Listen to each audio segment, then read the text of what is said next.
Bien, a través del uso de los mínimos cuadrados nos va a ayudar a continuar con la proyección o con los pronósticos para algún comportamiento que tengamos en nuestra organización o negocio, institución, etcétera. Entonces, esto es precisamente después de haber trabajado con las series de tiempo, en que nos damos cuenta que hay variables que se relacionan en cualquier lugar y que estas variables, al estudiar su relación, nos va dando ciertas tendencias. Siempre es bueno, por lo tanto, guardar registros del comportamiento, porque estos nos van a ir ayudando a proyectar qué puede suceder en el futuro y, como nos menciona aquí, realizar pronósticos. ¿Cómo funciona este método de los mínimos cuadrados? Esto es regresión lineal. Esto es que nosotros vamos a generar un modelo, que básicamente aquí este modelo es una ecuación que me va a ayudar a proyectar cualquier resultado posible según una variable o comportamiento de alguna variable que aquí llamaremos independiente. Ustedes pueden ver, es la forma general de una ecuación en línea recta. Y es igual a b más mx, donde b es la ordenada al origen y m es la pendiente. Pero aquí lo más importante es que la x y la y son las variables que nosotros vamos a trabajar. La x va a ser la independiente, o sea, la que nosotros podemos manipular o interpretar a nuestra decisión. Y la y es la dependiente, que se va a comportar según el valor que la x exprese. Entonces vamos a ver cómo generamos ese modelo. Este primer ejemplo es lo que se establece según un gerente de mercadotecnia. Él dice o defiende que las ventas que va a tener el negocio van a comportarse dependiendo de cuánto se le invierta en publicidad. Entonces, vamos a generar nosotros, en base a esta suposición, qué es lo que podemos proyectar más adelante. Aquí en publicidad, cuando se invirtieron 12,000, hubo un reflejo de 350,000 en ventas. Cuando se invirtieron 15,000 en publicidad, hay un reflejo de un incremento también en las ventas. Aquí el incremento en publicidad fue mucho. Si se fijan, en las ventas no es tanto. Aun y cuando esta es una relación que lógicamente me dice es cierto, pues el mercado es impredecible. Probablemente nos podamos encontrar nosotros con negocios en donde en la publicidad se le invierte mucho, pero si hay una crisis financiera en el exterior, pues probablemente las ventas no vayan a responder adecuadamente dependiendo del producto que estemos manejando. O a la inversa, si nuestro producto ya es muy conocido, probablemente en publicidad no le tengamos que invertir tanto porque la gente ya conoce el producto, sino simplemente para recordarles que aquí seguimos y que vamos haciendo mejoras. Pero bueno, enfocándonos en este ejemplo, es el registro de 6 meses de cuánto se invirtió en publicidad contra el proyecto de lo que se dio en ventas. Vamos a ver entonces. Lo más importante para comenzar un problema de estos es identificar cuál es la variable dependiente y cuál es la independiente. Aquí la dependiente es las ventas, porque depende de cuánto le invertamos en publicidad, según la suposición inicial. Dice que la publicidad, yo puedo decidir cuánto invertir, y según lo que invierta, las ventas reflejarán. Entonces, por eso aquí, la publicidad es la variable X, la independiente, y las ventas es la dependiente, la variable Y. Lo que vamos a hacer nosotros es una sumatoria de cada uno de estos valores al final. Voy a hacer una sumatoria de todas las X para guardarlo aquí y usarlo posteriormente, igual que las Y. Pero luego entonces vamos a generar 3 columnas más. Una donde las variables o los valores de la variable Y lo elevemos al cuadrado, en cada uno de sus casos. Otra en donde la variable X también la elevemos al cuadrado. Y una última en donde hagamos una multiplicación de estas dos variables de su valor original. En todas estas columnas nosotros nos interesa calcular la sumatoria de ellos. Ya que tenemos la sumatoria, entonces empezamos a utilizar las fórmulas de este método de mínimos cuadrados. Este es el valor de sumatorios cuadrados de X. Fíjense lo que interpretamos aquí en la fórmula. Me dice, tú vas a utilizar primero el valor de las sumatorias de todas las X cuadradas. Entonces, este valor que va a ir a sustituirse en esta parte es el de las sumatorias, pero ya de las X cuando fueron elevadas al cuadrado. A esto le vamos a restar donde fueron las sumatorias simples de las x simples y luego lo elevaremos ese valor al cuadrado.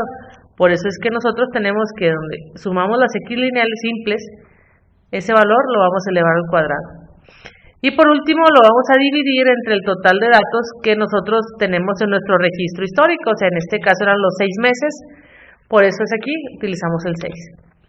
Al resolver estas operaciones hay que tener cuidado con las prioridades. Recuerden que primero es potencia, luego división y al final haríamos la resta entre sus valores. Me da un resultado de 98. Lo vamos a dejar para usar posteriormente. Utilizamos entonces la siguiente fórmula, que ahora es la sumatoria de los cuadrados, pero en y. Prácticamente el razonamiento es el mismo. Va a ser una sumatoria de donde tenemos las y cuadradas, y luego va a ser la sumatoria de las y lineales, y luego ese resultado lo vamos a elevar al cuadrado y dividirlo entre el total de observaciones registradas en nuestro estudio. Y dejamos también el resultado listo para utilizarlo posteriormente.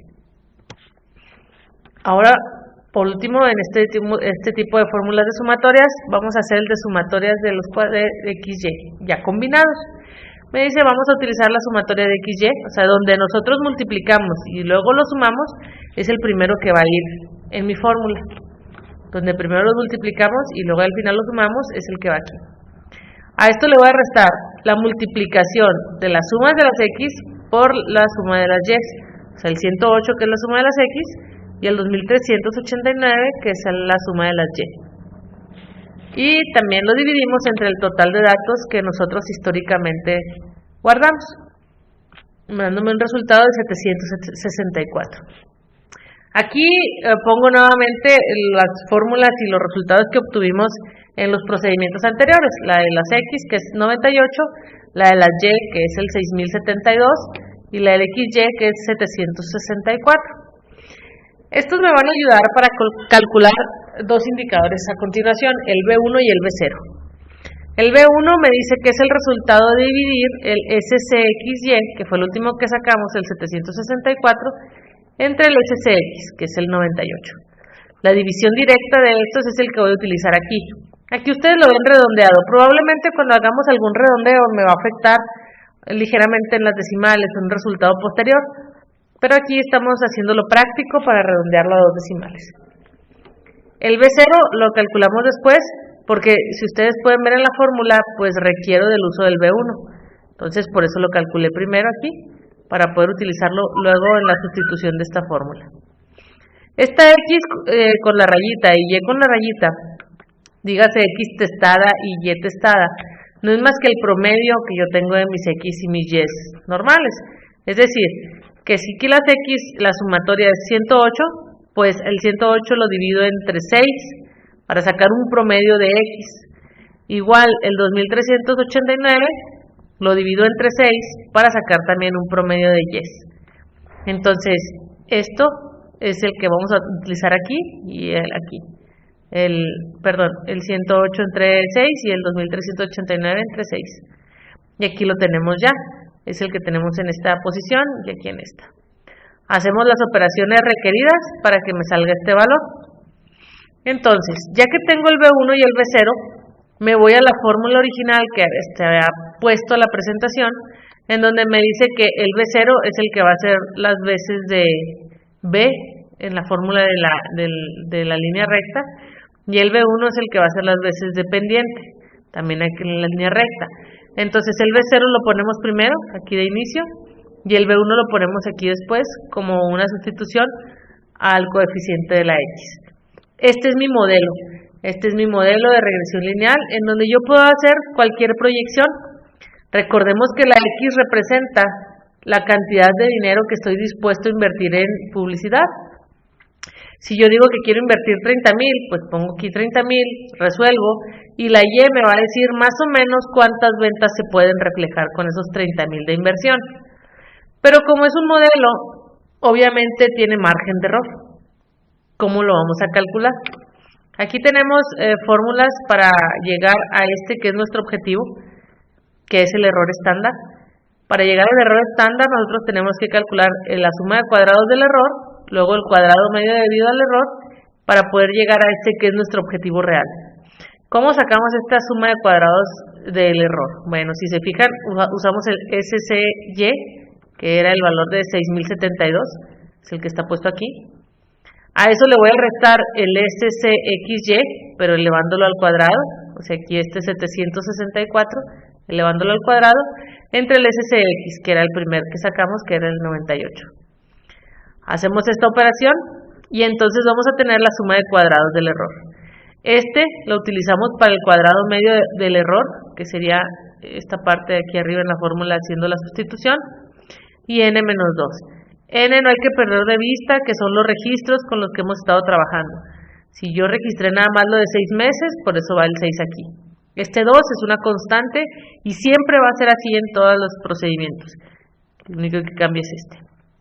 Sacamos este resultado de 29,19 y el error estándar es la raíz del cuadrado medio debido al error. Entonces aquí le sacamos raíz nada más al resultado anterior y entonces ya me da el error estándar. Quiere decir que este va a ser más o menos la variabilidad o el más menos de margen de error que nosotros podemos esperar en los resultados de interpretación de mi problema, como este ejemplo que se ve aquí. Ya con el modelo, que habíamos dicho que era este de aquí, podemos hacer proyecciones de esta manera. ¿Qué cantidad de ventas pueden esperarse si se invierten 50,000 en publicidad? Recuerden que la publicidad es la X, es la que yo puedo manipular a mi antojo. Entonces pongo el 50 en el lugar de la X, resuelvo y me da entonces un resultado de Y. Quiere decir que si yo invierto 50,000 en publicidad, puedo esperar unas ventas alrededor de 647,000.77 con un posible error de 504, que es el que sacamos aquí anteriormente. Más menos, como acostumbramos decir coloquialmente, más menos 504. Y entonces decimos, bueno, resulta que estamos en una época de crisis, como les había comentado, no podemos invertir mucho en publicidad, porque sabemos que de todas formas la gente no va a responder, están reservando su capital para necesidades más básicas, ¿no? ¿Qué cantidad en ventas puede esperarse si se invierten 10,000 en publicidad? Bueno, ya cambia, ya quiero hacer una proyección con 10,000 en publicidad. Recuerden que esa es la X, simplemente sustituimos y sacamos entonces el resultado. La variabilidad o el error posible sigue siendo el mismo, lo único que cambia es la proyección de la Y, que son las ventas, en base a la publicidad que pretendemos realizar.